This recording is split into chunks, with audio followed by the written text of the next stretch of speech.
Para siswa, di depan saya ini ada pipa U.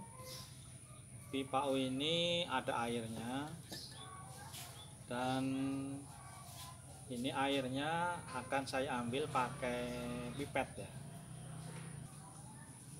Airnya saya ambil pakai pipet. Ya, ini sudah naik ke pipet. Ya, dan ini bisa di zoom. Ini kalau saya teteskan, loh, kok keluarnya bunder-bunder.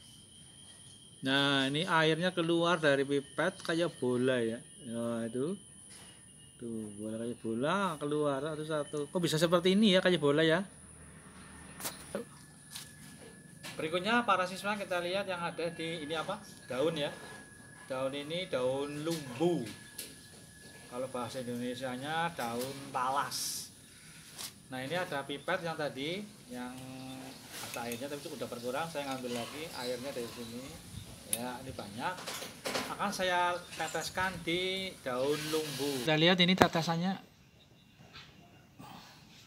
Ya. Wih. No. Wih. Wih, loh kok kayak kalis gitu ya. Nah, ini bener-bener gitu. Seolah-olah kayak nggak mau nempel di daun lumbu atau di daun talas. Penyebabnya kenapa itu ya? Oke, makasih. Berikutnya lagi. Ini berikutnya ada silet yang biasa untuk dedel itu ya. Silet ini akan saya letakkan di atas permukaan air. Apa yang terjadi? Bisa dilihat ya nih. Oke, lihat. Kok siletnya nggak tenggelam? Bisa kelihatan nggak? Ya, siletnya terapung. Siletnya terapung di situ. Jadi siletnya tidak tenggelam tapi terapung di atas permukaan air. Nah, berikutnya kita lihat ini kapilaritas ya. Jadi kita lihat pipa U yang ada di sini. Coba ini di zoom ya. Permukaannya kok tidak lurus ya. Jadi seperti cembung ke bawah kayak gini. Ya. Jadi kayak ngendelong ke bawah itu. Ya, tengahnya lekok gitu. Ya. Mengapa seperti ini ya? Kok tengahnya legok ya? Jadi air ini kelihatannya tidak rata, jadi tengahnya lebih rendah daripada tepi sama tepinya. Ya, jadi ngendelong ke bawah gitu. Bisa diamati ya, itu lebih sedikit ya. Baik yang sebelah kiri atau sebelah kanan sama. Jadi tengahnya ini lebih rendah daripada sebelah tepi-tepinya. Mengapa bisa seperti ini? Ini air ya, air biasa ini. Air sumur ya. Iya. Oke, berikutnya. Ini berikutnya air sabun. Kita lihat air sabun. Bentar.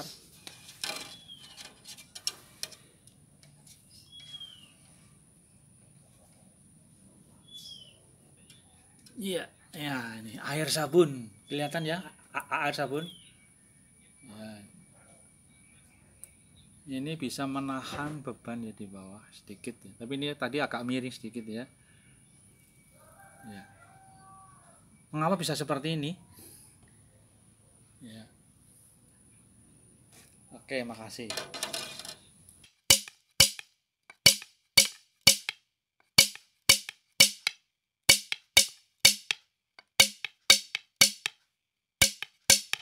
Assalamualaikum warahmatullahi wabarakatuh. Selamat jumpa para siswa sekalian, khususnya anak-anak kelas 11 IPA dan anak-anak 11 IPS. Pembelajaran daring kali ini mengambil tema tentang kapilaritas dan tegangan permukaan fluida. Jadi judulnya adalah tentang kapilaritas dan tegangan permukaan pada fluida. Namun sebelumnya saya mengingatkan kembali kepada para siswa, karena saat ini sudah bulan Oktober, maka pembelajaran fisika untuk semester 1 akan sedikit-sedikit mau berakhir. Oleh karena itu maka kepada para siswa untuk mengumpulkan tugas yang sudah saya sampaikan pada setiap video pembelajaran daring. Kalau video yang disampaikan itu kamu tidak mengumpulkan tugas, berarti kamu tidak mengumpulkan persentase kegiatan penilaian. Untuk itu maka kalau persentasenya tinggi, setiap ada video masuk kemudian memberi laporan, berarti persentasenya hampir 100%. Tapi kalau hanya beberapa kali, apa 1 kali 2 kali, ini yang menyulitkan bagi penilaian untuk semester 1. Untuk itu kepada semua siswa, tolong semuanya saja untuk mengirimkan data laporan kegiatan pembelajaran daring di setiap episode atau setiap video. Oke, saya ingatkan lagi kepada yang belum mengumpulkan untuk segera mengumpulkan, kumpulkan aja melalui email saya yang ada di bawah ini. Untuk yang kedua, karena hari ini bulan-bulan ini di Cilacap khususnya masih ada pembatasan, maka siswa semuanya kalau ingin keluar harap pakai masker karena supaya kalian tetap sehat dan tidak terkontaminasi virus, sehingga kamu bisa belajar lebih baik lagi dan bisa optimal dalam mengumpulkan tugas. Demikian apa yang saya sampaikan untuk dapat diketahui dan dilaksanakan. Terima kasih.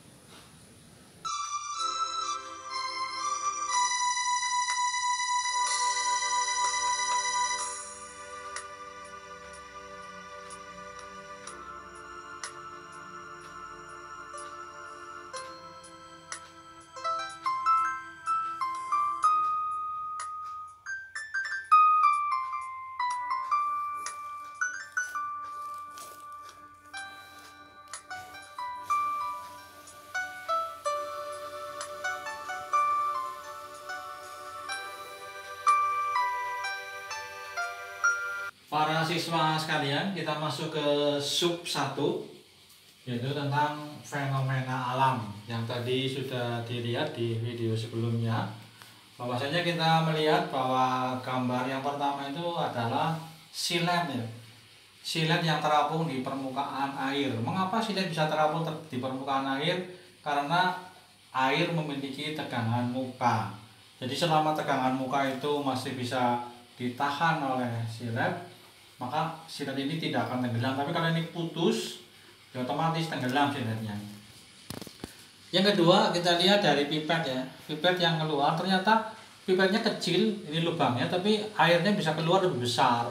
Jadi ini bundar tapi gede banget, melebihi gedenya lubang pada pipet.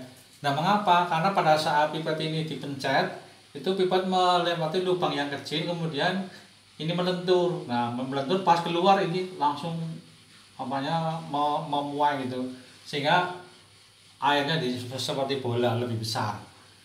Berikutnya yang ketiga, ini air yang di daun talas. Karena daun talas itu memang ada sifat menolak terhadap air, jadi di sini air itu ditolak oleh daun talas sehingga bentuknya seperti bola melentung kayak gitu. Sebaliknya yang kita lihat sekarang ini pada untuk kapiler. Untuk air ini sudah kita amati tadi bahwasanya permukaan air ini cekung ya, cekung seperti ini. Jadi tengahnya lebih rendah daripada tepi-tepinya ini. Itu sifat daripada air. Dan demikian menunjukkan bahwasanya adhesi lebih kuat daripada kohesi. Ya. Sebaliknya sekarang yang terakhir pada gelembung sabun. Gelembung sabun juga mampu untuk menahan beban V ini. Ini gelembung sabunnya yang ini bisa menahan beban V yang nilainya M kali G. Nah, ternyata gelembung sabun ini mampu menahan karena gelembung sabun memiliki tegangan muka juga.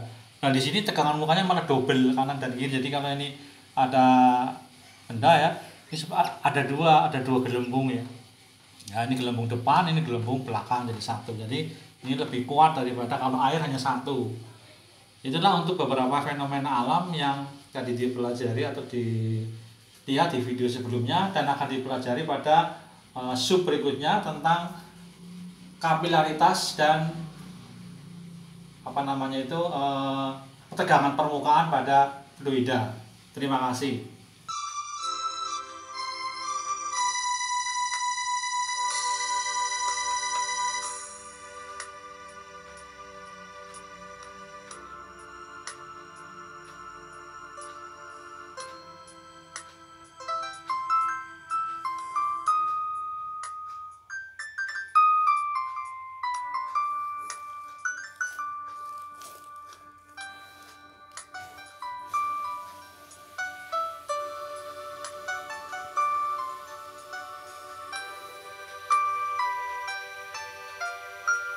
Para siswa sekalian, kita masuk ke bagian kedua atau sub yang kedua, itu tentang membahas tegangan muka pada fluida umumnya dan hubungannya dengan kapilaritas. Kita lihat dari fenomena yang tadi sudah saya sebutkan, ada silet ya. Silet ini terapung di atas permukaan air. Ini salah satu tanda bahwasanya air punya tegangan muka. Air ada tegangan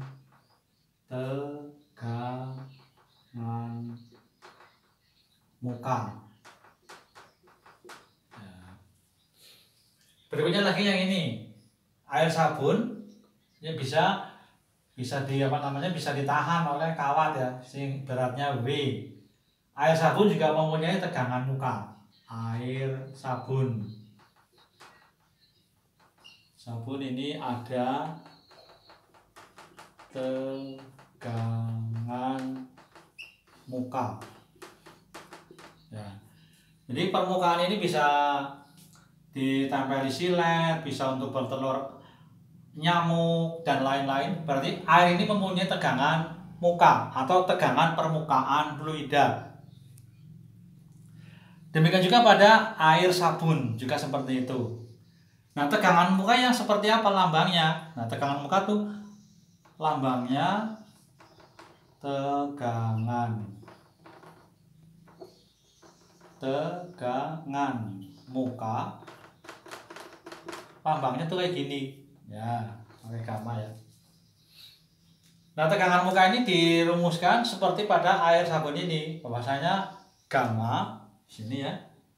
Gamma sama dengan F. F-nya nanti diganti W juga boleh.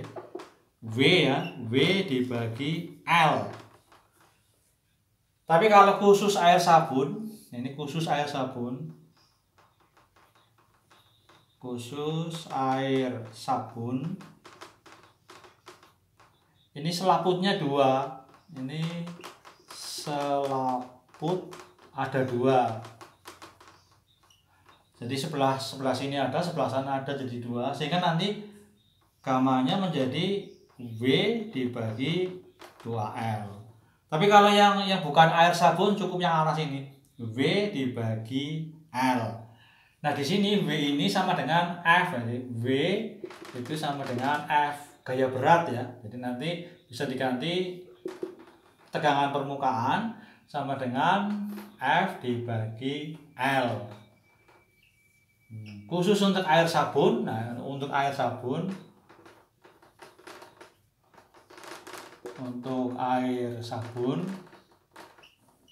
itu nanti gamanya sama dengan F per 2L. Jadi yang bukan air sabun sama seperti ini toh. Jadi F dibagi L. L itu panjang dari sini nih. Ini A, sini B. Jadi panjang dari A ke B sama dengan L. Jadi ini tentang tegangan permukaan. Hubungannya apa dengan kapilaritas? Karena tegangan muka ini dipengaruhi juga oleh 2 gaya ya. Jadi gamma ini dipengaruhi oleh 2 gaya. Yang pertama adalah gaya kohesi. Kohesi itu artinya gaya tarik-menarik antar molekul sejenis. Jadi misalkan di sini molekul-molekul air ya, berarti antar molekul-molekul air itu namanya gaya tarik menariknya, namanya gaya kohesi. Ada lagi yang kedua, yaitu gaya adesi. Ya. Gaya adesi ini artinya gaya tarik menarik antara air ya dengan dindingnya. Kalau ini berarti dindingnya, kalau ini kan kaca ini. Nah, Kalau ini berarti kawat ya. Ini kawat.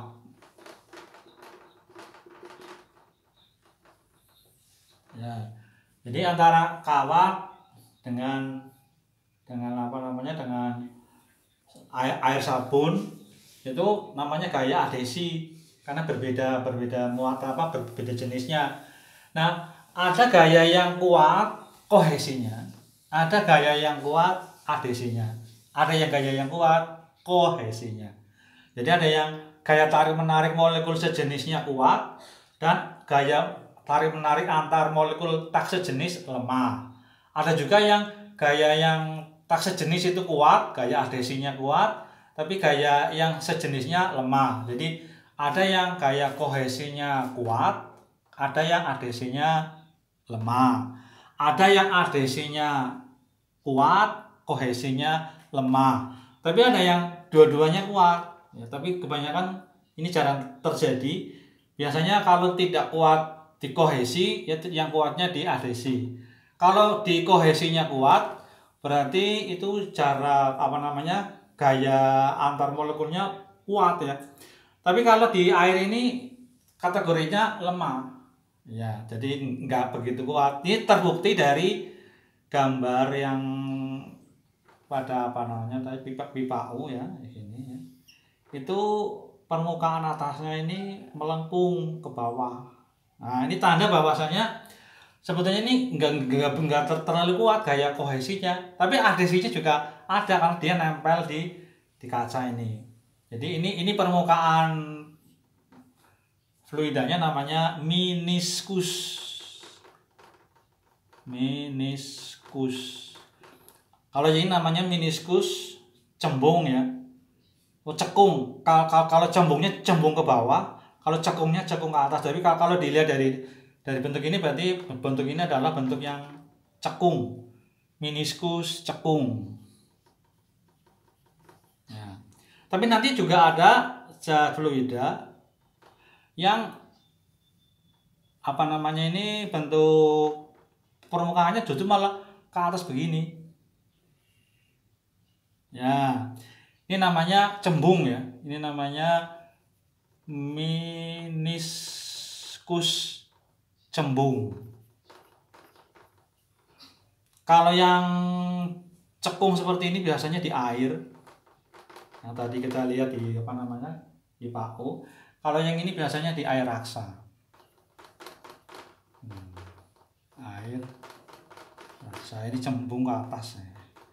Kalau yang seperti ini berarti kohesinya kuat, yang ini kohesinya kuat banget sehingga bisa mencembung seperti itu ya. Itulah hubungan antara tegangan muka dengan kapilaritas.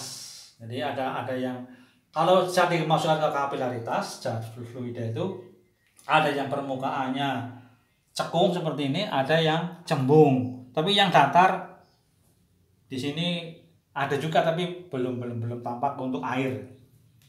Sementara untuk pengertian tegangan muka saya akhiri sekian aja dulu, dan nanti akan selanjutkan di bagian sub ketiga tentang bisa ada kenaikan atau penurunan dari zat fluida di dalam kapilaritas.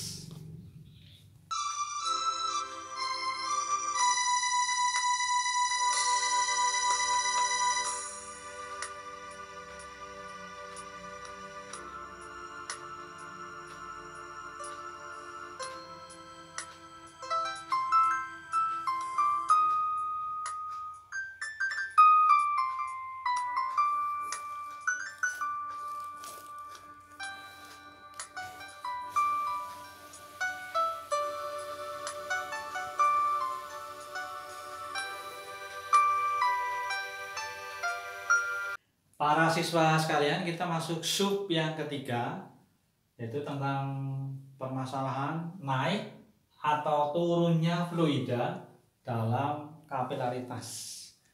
Jadi kalau kita lihat ya, kalau ini ada apa namanya itu daun talas tadi ya, kamu lihat daun talas itu dimasukkan ke dalam air. Ternyata daun talas ini tidak layu, tidak mengalami kering gitu. Kenapa? Air yang ada di dalam gelas ini akan merambat masuk naik ke dalam daun. Berarti kalau seperti ini air itu naik ya, naik merambat ke atas. Kita lihat gambarnya ini, yang ini, ya ini gambar yang dari sini di sini kan. Jadi kalau ini ada pipa kapiler. Jadi kapiler itu artinya pipa yang kecil relatif terhadap permukaan apa namanya itu, permukaan depan. Sehingga kalau dimasukkan ke dalam zat cair, maka seperti tadi saya katakan bahwasanya air ini bersifat bisa merambat naik ke atas. Sehingga kita gambarkan seperti ini. Jadi ini ada pipa kapiler, kemudian dimasukkan ke dalam zat cair, di sini air. Ternyata air ini naik ke atas setinggi Y. Ya. Kemudian kalau kita lihat tadi meniskusnya, air ini termasuk adesinya adesi yang kuat ya daripada kohesinya. Jadi di sini nempelnya di sini, ini nempel dengan kaca, ini kaca dindingnya, ini kaca juga dindingnya. Dan ini yang tengahnya lebih rendah, berarti menunjukkan bahwasanya adesinya itu lebih besar daripada kohesi. Kalau adesinya lebih besar daripada kohesi, maka meniskusnya meniskus cekung ke atas kayak gini. Nah kemudian ini meniskus ini kalau kita lihat dengan permukaan dinding dari kapiler itu setinggi theta ini ya. Jadi ini ada tetanya, jadi ada meniskusnya itu membentuk sudut theta besarnya. Nah kemudian kalau kita lihat tadi kan untuk bentuk kapiler kan bentuknya bundar atau bulat kayak gitu ya, bundar ini ya, bundar. Nah kalau kita lihat berarti kalau dari permukaan sini, jadi sini sampai sini ini keliling, jadi L sama dengan keliling lingkaran ya, nilainya sama dengan 2πr. Oke, kita masuk ke rumus yang sudah kita lihat, bahasanya V itu sama dengan M kali G. Untuk tegangan muka ini gaya berat ya, ini berat, kemudian yang ini tegangan muka gamma sama dengan F dibagi L. Khusus untuk yang bukan air sabun itu L-nya 1 bukan 2. Nah di sini ada keseimbangan antara V sama gamma. Jadi nanti kita ngambil di sini, jadi V sama dengan M kali G. Kalau yang ini diambil F-nya itu sama dengan gamma kali L. Jadi nanti V sama dengan F ya. Nah, ini. Jadi nanti kalau F-nya sama dengan gamma kali L, di sini nanti V sama dengan F. Nah, kita masukkan ke sini, V-nya diganti M kali G sama dengan gamma kali L. Nah, kalau L-nya ini adalah keliling, ya kita ganti dulu yang ini. M kali G sama dengan gamma kali 2πr. Nah, karena ini lingkaran ini punya jari-jari R. Sedangkan kalau kita lihat di sini yang membentuk sudut theta, nah kayak gini, ini theta ya gini. Maka kita mengambilnya bukan gamma ya, bukan tegangan muka yang miring, tapi kita mengambil tegangan muka yang lurus, ya, yang menempel di kaca. Jadi kita mengambil yang pakai gamma aksen. Jadi nanti di sini M kali G sama dengan gamma aksen 2π kali R. Nah, gamma aksennya berapa di sini? Gamma aksennya sama dengan, nah karena yang ini gamma, nah ini kan siku-sikunya di sini. Nah, jadi nanti yang ini jadi gamma cos theta, sehingga yang ini bisa diganti jadi M kali G sama dengan gamma kali cos theta kali 2π kali R. Sedangkan M, nah seperti yang kemarin sudah saya jelaskan, ini punya rumus rho kali V, ya, rho kali V, di mana V sama dengan ini luas alas ini dikalikan Y. Jadi nanti luas alas A dikalikan Y. Nah A itu sama dengan luas alas. Rumus luas alas adalah Pi kali R. kuadrat. Nah, kita masukkan ke sini. Nah, yang ini jadi nanti V sama dengan pi R kuadrat Y. Nah, dimasukkan ke sini. Kalau M diganti yang ini adalah rho kali V kali G sama dengan gamma kali cos theta dikalikan 2 pi R. Ini V-nya diganti yang ini. Jadi nanti rho pi dikalikan R kuadrat dikalikan Y dikalikan G. Ini nggak usah pakai titik, langsung aja. Nah, gini. Yang ini gamma dikalikan cos theta 2pi kali R. Nah, ini R-nya bisa dicoret satu. Ya, ini Pi-nya dicoret. Nah, kan bisa. Jadi yang ada tinggal rho yang ini G kali R kali Y sama dengan yang ini duanya di depan aja, 2 gamma cos theta. Nah, kalau kita ingin menghitung Y, ya Y sama dengan berapa ya? Ini dibagi yang ini. Nah, yang ini sama dengan 2 gamma cos theta dibagi rho G R. Nah, ini kalau kita menghitung naiknya zat cair fluida, kalau adesinya lebih kuat daripada kohesinya adalah ke atas ya, itu nilainya sama dengan 2 gamma cos theta dibagi rho GR. Nah, di sini tetanya berlaku apabila maksimum ini kurang dari 90 derajat. Jadi di sini maksimum 90 derajat. Tapi kalau melebihi 90 derajat, nah berarti nanti nilainya beda. Jadi kalau kalau ada seperti itu tentunya menggelembung ke atas begini. Ini otomatis kan ini kan nilainya besar. Nah, jadi ini lebih besar dari 90 derajat. Jadi theta lebih besar daripada 90 derajat. Nah, kalau lebih besar dari 90 derajat, maka nilai cos theta-nya jadi minus. Sehingga nanti Y, nah jadi nanti yang ini nilai cos theta jadi minus. Ya, karena di kuadran 2. Sehingga nanti nilainya menjadi Y sama dengan 2, ini garis dulu, 2 gamma cos theta rho G R. Nah, ini jadi minus yang ini cosnya. Min. Nah, kalau min berarti yang min jadi Y-nya, jadi nanti Y-nya jadi minus sama dengan, nah ini 2 gamma cos theta rho G R. Nah, ini yang terjadi di air raksa. Jadi air raksa itu nanti permukaannya lebih rendah daripada permukaan air yang ada di sampingnya. Nah, berarti di sini. Nah, ini. Nah, ini nilainya min, ini min Y. Jelas ya? Itulah untuk pembelajaran kali ini. Apabila ada yang kurang jelas dapat ditanyakan. Billahi taufiq wal hidayah. Wassalamualaikum warahmatullahi wabarakatuh.